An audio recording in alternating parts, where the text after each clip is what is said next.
नमस्कार, मैं हूं संजय शर्मा। आप देख रहे हैं 4PM यूपी। छात्रों और नौजवानों की राजनीति ने, उनकी क्रांति ने इस देश का नक्शा बदल दिया। सरकार का घमंड तोड़ दिया। जो सरकार सोचती थी कि उसका कुछ हो नहीं सकता, उसको सड़कों पर ला दिया। क्या सरकार डर गई?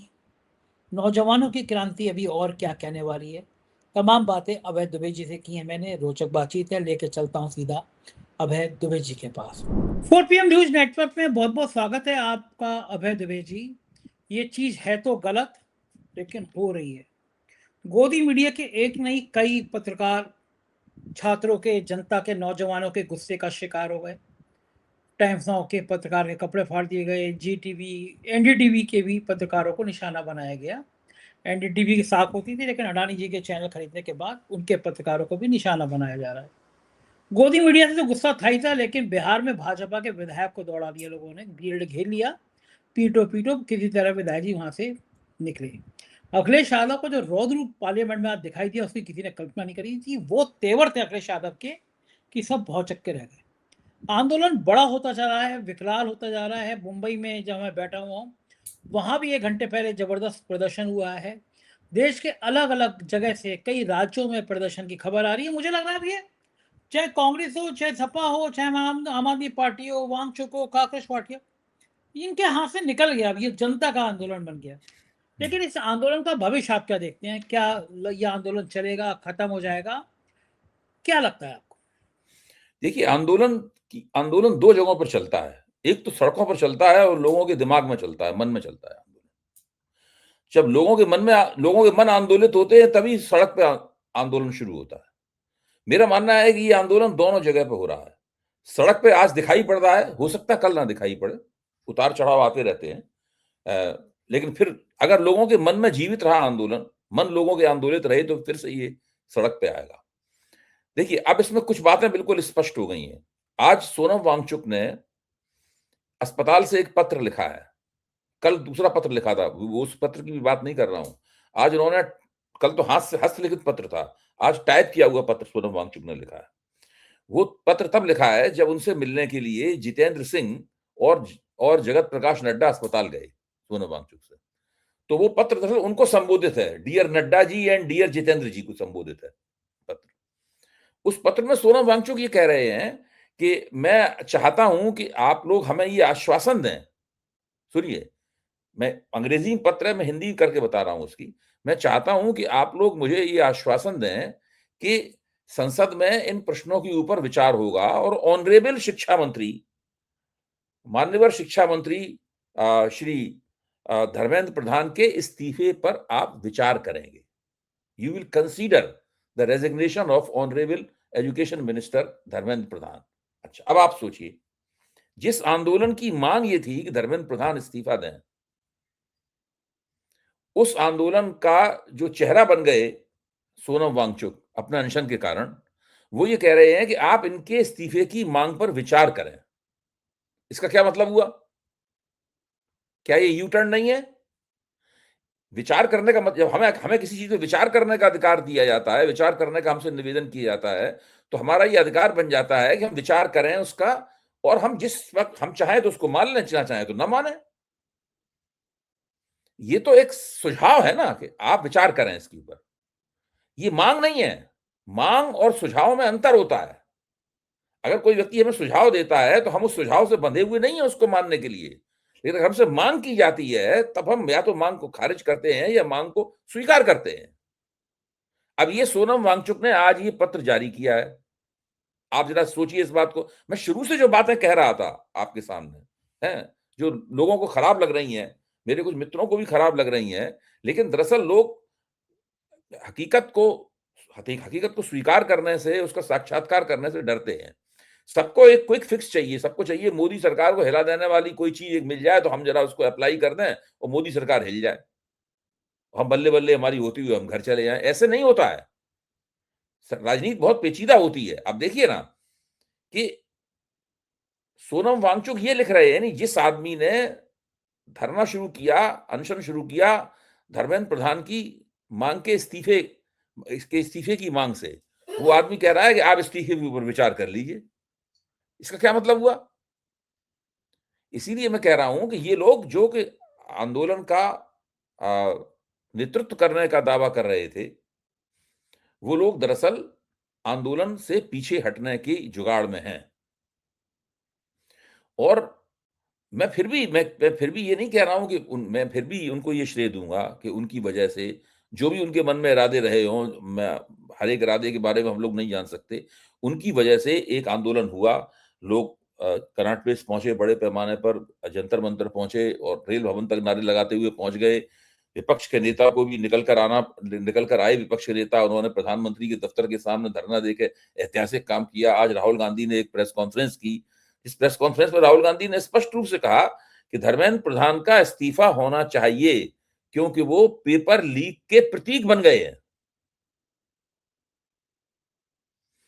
देखिए, अच्छा, अब उधर सोनम वांगचुक कह रहे हैं कि आप धर्मेंद्र प्रधान के इस्तीफे की मांग पर विचार कर लीजिए। उधर सौरभ दास, जो कि कांग्रेस जनता पार्टी के प्रवक्ता हैं और कानूनी मामलों के ऊपर लेख वगैरह लिखते रहे हैं, सौरभ दास कह रहे हैं कि ये नॉन निगोशिएबल है, हम इसके इस्तीफा तो होना ही चाहिए, इसके ऊपर हम कोई समझौता नहीं कर सकते। तो इसका मतलब ये है कि सोनम वांगचुक का कहना और कांग्रेस जनता पार्टी के कहने में फर्क हो गया। यहां पर मुख्य मांग के ऊपर बात है, छोटी मोटी बातों में मतभेद होता है, मैं उस पर नहीं आता हूं। तो जो आंदोलन की मुख्य मांग थी उसकी बात मैं कर रहा हूं। इन तमाम मतभेदों और संदिग्ध और संदेहास्पद बातों के बावजूद इस वक्त भी जंतर मंतर के ऊपर लोग जमे हुए हैं। उनकी संख्या कभी घट जाती है, कभी बढ़ जाती है, ज्यादातर उनकी संख्या बढ़ी हुई दिखती है। आंदोलन अभी भी अपने शिखर पर, मैं मानता हूं वो शिखर कल जो आया, परसों जो शिखर आया था, वो आंदोलन शिखर पे है अपने।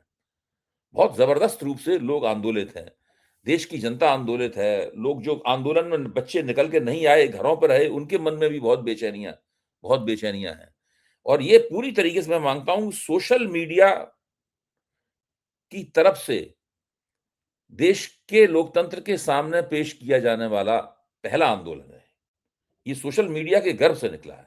इसका श्रेय पूरी तरीके से सोशल मीडिया को दिया जाना चाहिए, क्योंकि जो कमर्शियल मीडिया है, जो व्यापारिक मीडिया है, वो उसने इस आंदोलन को लगातार दबाने की कोशिश की। और ये बात भी मुझे अफसोस के साथ कहनी पड़ रही है। मैं हमेशा कहता था कि इलेक्ट्रॉनिक मीडिया पर बैठे हुए एंकर और एंकर नहीं है, गोदी मीडिया है। मैं प्रिंट मीडिया को उससे अलग करके देखता था, लेकिन प्रिंट मीडिया ने भी इस आंदोलन के साथ में इंसाफ नहीं किया। प्रिंट मीडिया ने, राहुल गांधी ने प्रधानमंत्री के दफ्तर के सामने धरना देकर जो इतिहास बनाया, उसके साथ भी इंसाफ नहीं किया। उसकी भी खबर जिस जोशो खरोश के साथ में, जिस प्रमुखता के साथ छापी आनी चाहिए थी, नहीं छापी गई। उसकी भी तस्वीर उस तरह से नहीं छापी गई जिस तरीके से छापी गई थी। तो और बहुत प्रिंट मीडिया ने भी जिस तरीके से जो छात्रों के ऊपर अत्याचार किया पुलिस ने, और उन लोगों ने जो कि सादे कपड़ों में थे, जो पुलिस दल के सदस्य नहीं लग रहे थे, और उन लोगों ने जो कि वर्दी पहने हुए थे लेकिन उनके यहाँ पर नाम नहीं लिखे हुए थे सीने के ऊपर, हैं, और जो देखने में पुलिस वाले नहीं लग रहे थे, ऐसे रहस्यमय लोगों द्वारा जिसके बारे में मैंने कल आपसे चर्चा करते हुए कहा था कि ये एमएच फोर्स है, मोदी शाह फोर्स है, मतलब है। तो ये मोदी शाह फोर्स और पुलिस बलों द्वारा जो जो जुल्म सितम किए गए हैं नौजवानों के ऊपर, राहुल गांधी के ऊपर जुल्म सितम किए गए हैं, ये भारत के इतिहास में अब दर्ज हो चुके हैं। मुझे नहीं लगता कि ये चीज कभी भी मिटने वाली है, मरने वाली है। लोगों की, भले ही आंदोलन सड़क पर उतना जोरदारी से ना हो, लेकिन लोगों की स्मृतियों में ये सुरक्षित है। और लोग जब अपना राजनीतिक फैसला लेंगे, यानी वोट डालने का जब फैसला लेंगे, तब वो इस अपनी इस याद के आईने में जरूर एक बार झांक कर देखेंगे कि क्या हुआ था दिल्ली में, क्या हुआ था जंतर मंतर पर, क्या हुआ था पीएमओ के सामने। अमित जी, देखिए, ये जिस तरह एंकरियों पे हमले हो रहे हैं, बीजेपी के विधायकों को दौड़ाया जा रहा है, जनता गुस्से में है, बेचारे गोदी मीडिया के चैनल डर रहे हैं, माइक छुपा ले रहे हैं कि माइक देख के पब्लिक मारे ना। पत्रकारों का तो आंदोलन में स्वागत हुआ करता था। हम लोग जाते थे किसी आंदोलन में, बड़ा चाय पानी मिठाइयाँ खिलाई जाती थी कि पत्रकार आए हैं। अभी भी हम तो जाते किसी आंदोलन में, हमारा बड़ा वेलकम हो जाता है। ये अब इस समय एंकर नहीं इतने क्यों डरे हुए हैं? क्यों डरे हुए हैं? आपके सवाल के जवाब में ही उसका उत्तर निहित है। ये लोग नहीं डरेंगे तो कौन डरेगा? मैंने आपके साथ ही बातचीत करते हुए कहा था कि जिस दिन मोदी सरकार गिरेगी, उसी दिन गोदी मीडिया का भवन भी ढह जाएगा और उसके मलबे के नीचे ही एंकर नहीं है, दबे हुए मिलेंगे। हम और आप मलबा हटा के उन्हें बचाएंगे उसके अंदर से। ये मैं मुहावरे में कह रहा हूं। मैं ये नहीं कह रहा हूं कि आज तक की इमारत गिर पड़ेगी या एबीपी की इमारत गिर पड़ेगी, ये मैं नहीं कह रहा हूं। मेरा कहना है कि ये गोदी मीडिया ने, जो बिकाऊ मीडिया है, जो सरकार परस्त मीडिया है, इसने जो अपनी प्रतिष्ठा नष्ट की है, वो लोगों को सब उसके बारे में पता है। और लोग देखिए माफ करने वाले नहीं है। जब मोदी के ऊपर वोट की चोट पड़ेगी तो वो चोट इनको भी उस चोट का एहसास होगा। अभय जी, आपके पड़ोसी हैं, देश के जाने माने पत्रकार हैं रवीश कुमार जी। इतना बढ़िया लिखा है उन्होंने, लिखा है आपको एक अपील ये भी करनी चाहिए कि जो भी रिपोर्ट करने आ रहा है, चाहे वो गोदी मीडिया का ही क्यों ना हो, उसे लेकर हुल्लड़बाजी ना करें, हिंसा तो बिल्कुल ना करें। पत्रकारों के साथ किसी भी तरह की धक्का मुक्की आपके शांतिपूर्ण आंदोलन को संदेह के घेरे में लाएगी। इनकी जगह आप मंच से केरला के पत्रकार सिद्दीक कप्पन के बारे में बताइए। उनके साथ क्या क्या हुआ, उसके हक के लेकर गोदी मीडिया का कौन संपादक बोला है, उसका नाम भी आदर के साथ बताइए। जम्मू कश्मीर के पत्रकार आसिफ सुल्तान 6 साल जेल में रहे।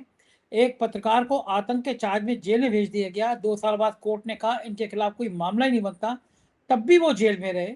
यूएपीए के नाम पर जेल में रखा गया। इरफान महराज को 3 साल तक हिरासत में रखा गया, प्रिवेंटिव डिटेंशन में रखा गया। मणिपुर के पत्रकार किशोर चंद वांगखेमचा को बीजेपी की सरकार ने सरकार की निंदा के करने के आरोप में 1 साल जेल में रखा।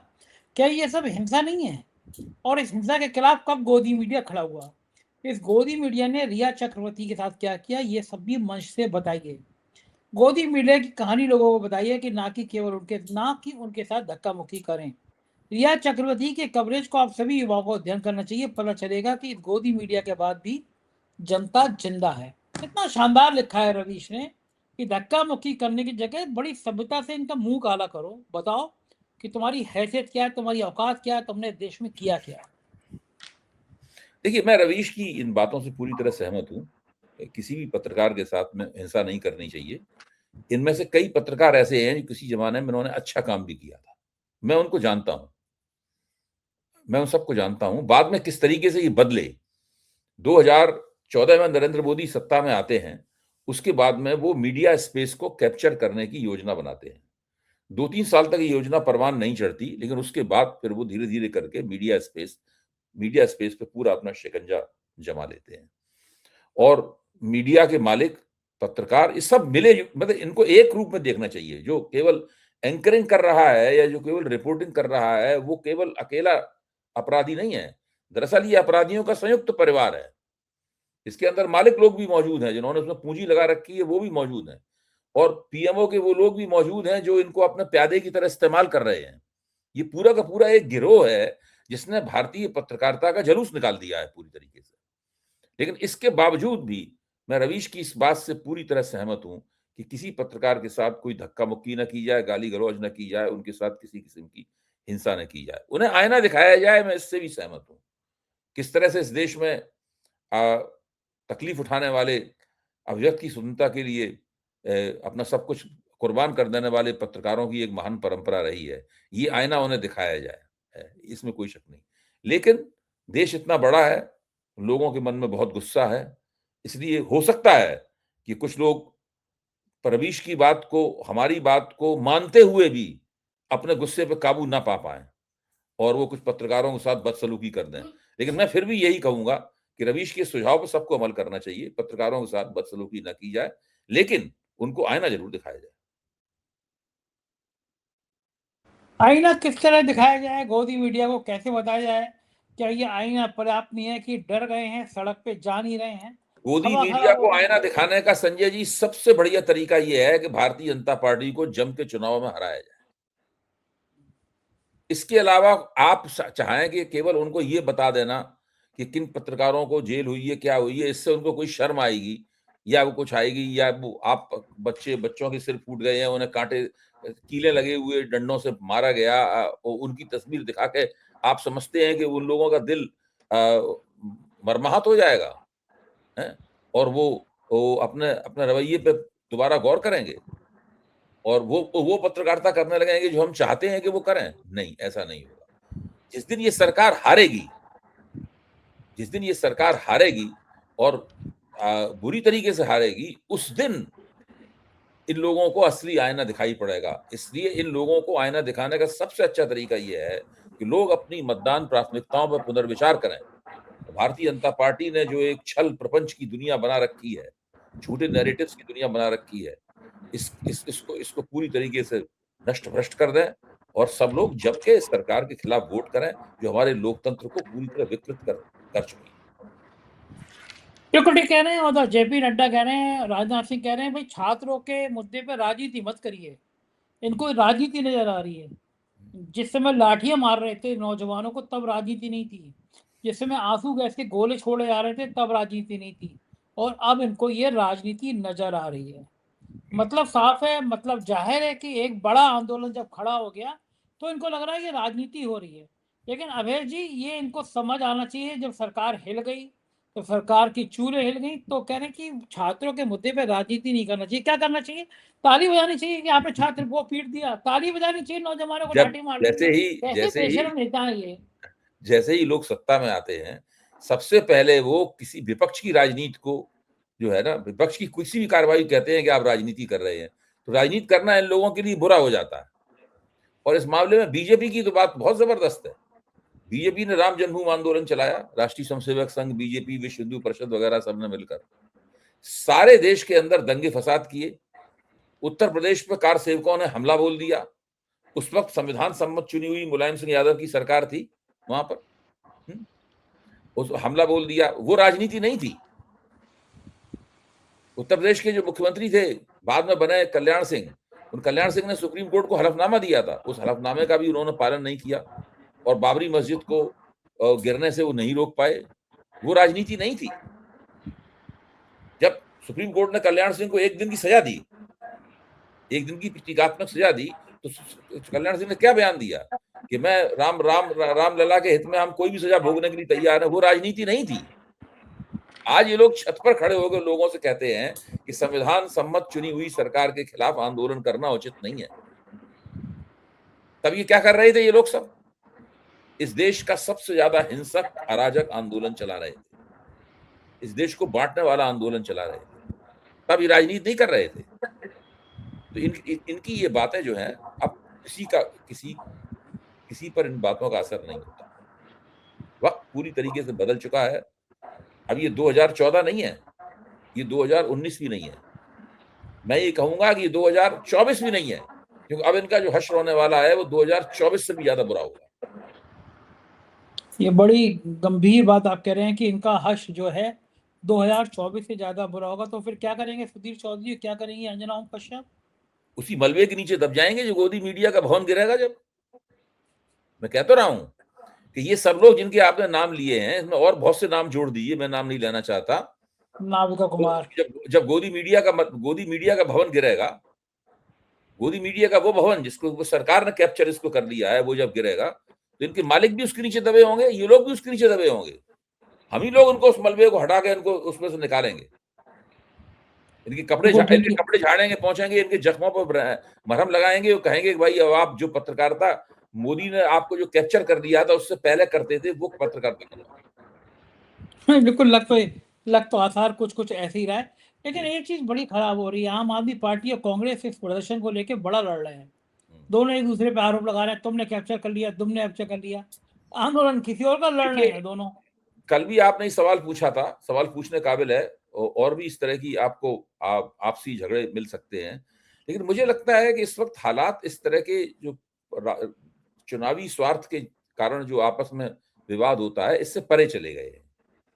मुझे नहीं लगता कि इस तरह के विवादों से कोई फर्क पड़ता है। इस तरह के विवादों से कोई फर्क नहीं पड़ता। लेकिन जनता में तो मैसेज खराब जाता है कि दोनों लड़ कोई क्यों रहे हो मैसेज नहीं भाई? खा रहा। एक देखिए, मुझे ही खराब लग रहा है कि ये दोनों लड़ रहे हैं, कितनी खराब बात है। हम लोग पत्रकार हैं, हम लोग हर घटना की समीक्षा करते हैं, हर घटना के एक दूसरी घटना के साथ तार जोड़ते हैं, एक पूरा हम लोग सिलसिला बनाते हैं। ये तो हम लोगों का काम है, हम लोग पेशेवर पत्रकार हैं, हम लोगों का काम है। लेकिन मेरा मानना है कि लोगों के मन में सरकार के खिलाफ जो निराशा है, सरकार के खिलाफ जो आक्रोश है वो इस तरह के विवादों से कमजोर नहीं पड़ता, ये मेरा कहना है। पार्लियामेंट के अंदर भी अखिलेश यादव का भाषण सुना आपने क्या? अखिलेश, लेकिन मैं कहूंगा कि अगर नेताओं के रूप में देखो कैप्चर करने का, तो अखिलेश यादव के अंदर पता नहीं कहां से अकल इतनी ज्यादा ज्यादा आ गई है, थी तो पहले भी ज्यादा आ गई है। डिम्पल यादव ने जो प्रदर्शन के पहले दिन बच्चों के संग बैठ के, जैसे कोई माँ अपनी बेटियों के संग बैठती है, देखो दोनों पूरा पति दिन पत्नी ने बहुत अच्छी भूमिका दोनों निभाई है, पति पत्नी ने अभूतपूर्व काम किया। बहुत अच्छी भूमिका मतलब निभाई है।